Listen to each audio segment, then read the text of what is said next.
স্মরণ করছি আমাদের ভাই শরীফ ওসমান হাদী, যিনি তার সাহসিকতার মাধ্যমে বাংলাদেশকে একটি ইনসাফ ভিত্তিক বাংলাদেশ হিসেবে গড়ে তুলতে চেয়েছিলেন। তিনি আর আমাদের সাথে নাই। আমরা ওসমান হাদী ভাইকে স্মরণ করছি, শহীদ আবরার ফাহাদ ও শহীদ ফেলানী খাতুনকে স্মরণ করছি, যারা ভারতীয় আধিপত্যবাদের বিরুদ্ধে লড়াই করে বাংলাদেশকে আজকের এই জায়গায় নিয়ে এসেছে। 24-এর ছাত্র জনতার গণ অভ্যুত্থানে মাঠের নেতৃত্বের একেবারে সামনে থাকার কারণে আজকের দিনটি আমার জন্য একই সাথে আবেগের, কষ্টের ও আনন্দের।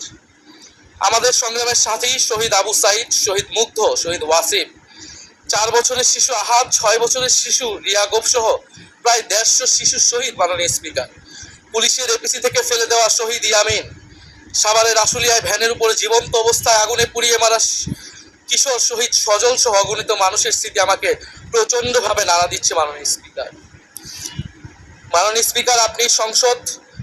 আপনি মাননীয় সংসদ নেতা, স্মরণ করছি আমাদের ভাই শরীফ ওসমান হাদী, যিনি তার সাহসিকতার মাধ্যমে বাংলাদেশকে একটি ইনসাফ ভিত্তিক বাংলাদেশ হিসেবে গড়ে তুলতে চেয়েছিলেন। তিনি আর আমাদের সাথে নাই।